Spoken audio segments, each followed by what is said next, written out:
안녕하세요. 오늘 주제를 컴퓨터 분야를 왜 하게 됐냐라는 질문으로 한번 이야기를 해보려고 합니다.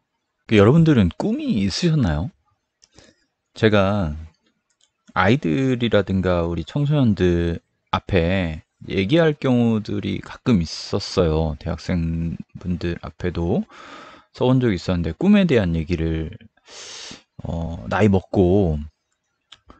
나이를 좀 꽤 먹고 하기 시작한 것 같아요.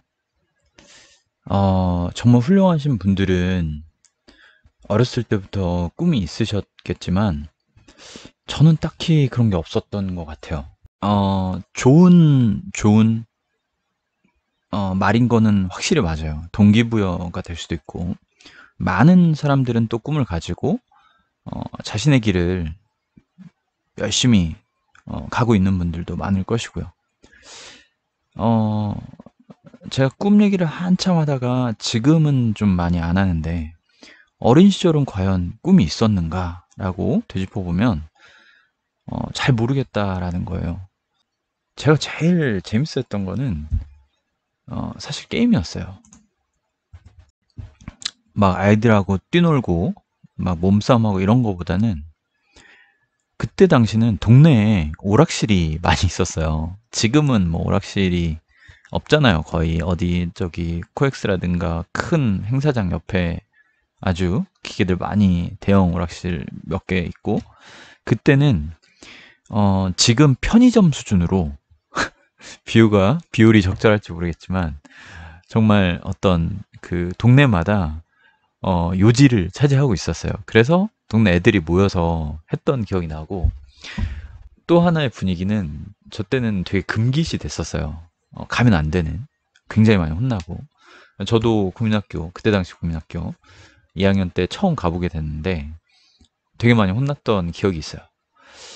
그래서 굉장히 터부시하고 안 된다라고 했는데 저는 되게 꿋꿋하게 되게 좋아했던 기억이에요. 그때 했던 거 잠깐 보여드리면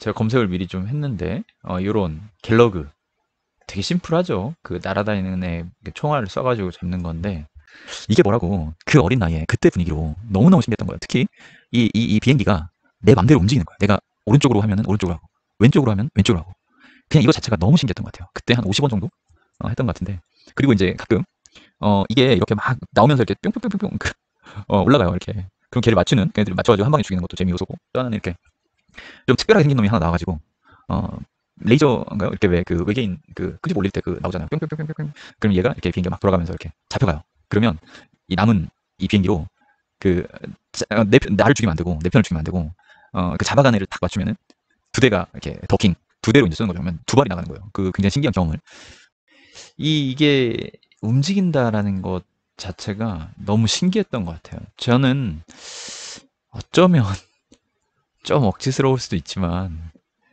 제가 이 컴퓨터 분야 쪽으로 오게 된 게 아마도 이러한 경험이 저에게 줬던 그 특별한 느낌이 있었던 것 같아요. 뭐 많은 사람들이 그때 당시는 그 동네 오락실에서 놀고 그랬겠지만 저는 조금 더 과몰입 그러니까 쉽게 표현하면 오락실에 좀 살았던 그런 잘은 못했어요. 잘은 못했는데 새로 나온 건 다 해본 것 같고 저는 좀 고백을 하자면 사실 지금 나이가 꽤 먹었는데도 지금도 좋아해요.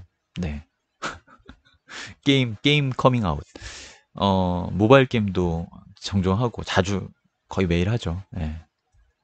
저희 아들이랑 같이 해요. 네. 요즘은 현질까지 하고. 좀 안 해야 되는데 아들 보기 부끄럽기도 하고. 최근에도 게임하는 거 걸려가지고 굉장히 곤욕을 치르고 있는데요. 근데 또 아들이 좋아해서 제 입장이 좀 난처할 때도 있고 그래요. 엄마 몰래 하기도 하고. 그런데 이제 저는 아주 나쁘게 생각하지는 않아요. 그러니까 중독돼서 이 사람이 뭐 굉장히 안 좋은 뭐 진짜 사람 죽이는 게임을 한다. 뭐 이런 경우나 아니면 중독돼서 막 사실 중독 얘기를 하니까 또 안 할 수가 없는 게 제가 이런 게임을 만났어요. 아시는 분들은 아실 수 있는데 제가 심각하게 중독됐던 게임들입니다. 여기에 좀 쓰고 나니까 빠지는 게 그 프린세스 메이커라는 그때 당시엔 2가 되게 많았던 것 같아요. 뭐 아시는 분들도 있을 거예요. 그리고 이 후속작들을 즐기셨던 분들도 있을 거고. 어 그때가 한 25년 전? 25년 전인데 지금 봐도 심시티 같은 거는 진짜 명작 중에 명작이에요. 잠시 또 게임 화면. 그냥 화면만 보려고 여기 들어가 보니까 심시티 초기 버전이 이랬네요. 저는 이 버전은 이게 2000이에요? 이제 2000.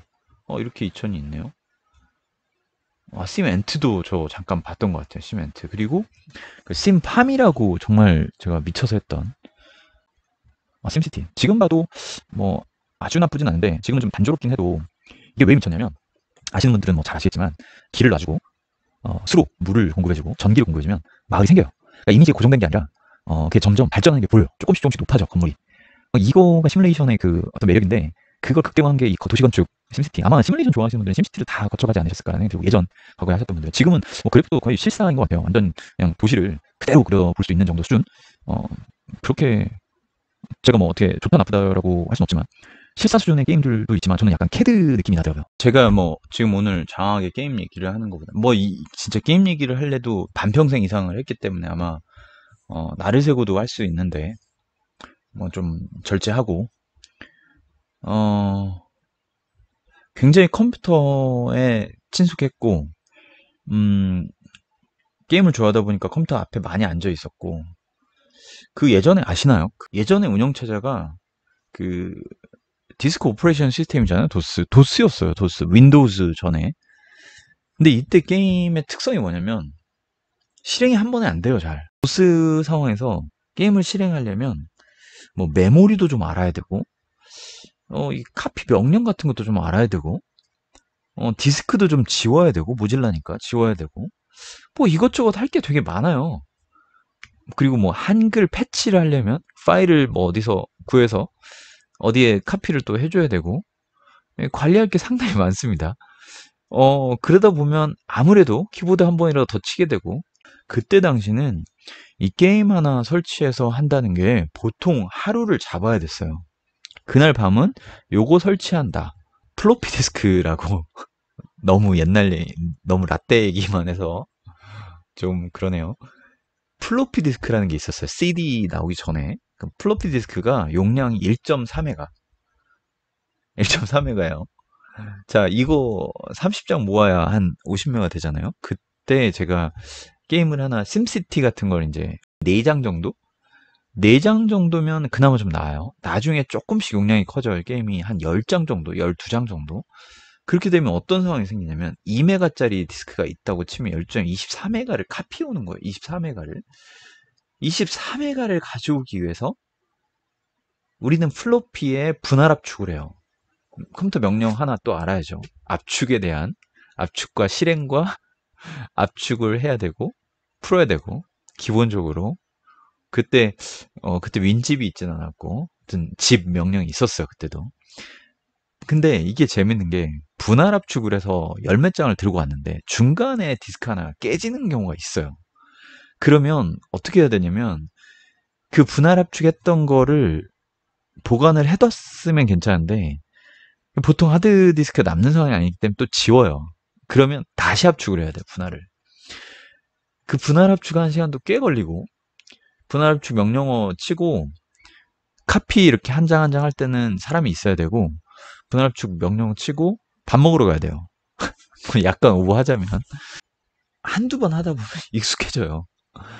그래서 그거를 조금 더 로우 레벨로 아는 상황들이 좀 생긴다라는 거죠. 지금같이 그냥 한 방에 쫙 되는 게 아니라 그러니까 지금은 완전한 유저 관점에서 게임을 하고 완전한 유저 관점에서 유튜브를 보고 아이들이 뭐 컴퓨터를 전혀 몰라도 유튜브 URL만 딱 치고 들어와서부터는 그냥 사용을 하는 거죠. 그때 당시는 약간 관리자 수준으로 뭔가를 알아야 게임도 실행하고 버추얼 메모리 개념도 알아야 돼요. 심지어 개념을 안다기보다 쓸 수 있어야 뭐 램 디스크를 확장해가지고 게임 메모리를 좀 늘렸다가 다른 걸 하기 위해서는 그 설정을 또 바꿔서 재부팅을 하고 뭐 이런 걸 하다 보면 아무래도 운영체제에 대한 이해도가 조금씩 생기죠.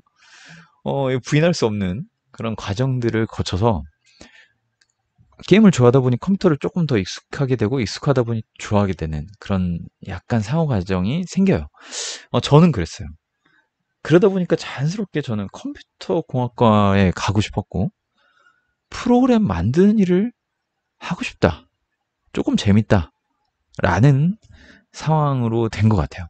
그때 컴퓨터를 좀 이해할 수 있는 이해해야만 했던 게임들이 좀 있었고, 저는 이런 만드는 것들이 그냥 제가 좀 어거지스럽게 이제 끌어내자면 이게 너무 재밌었고, 그러다 보니까 지금 뭐 앱을 만들든 이런 것도 뭐 게임보다 훨씬 재미없긴 하죠, 솔직히. 이게 뭐 얼마나 재밌겠습니까? 게임이 훨씬 더 자극적으로 잘 만들었죠. 근데 어쨌든 그런 요소들이 좀 있는 거예요, 여기에. 그래서 저는 사실은 재미라는 부분도 좀 있었던 것 같아요.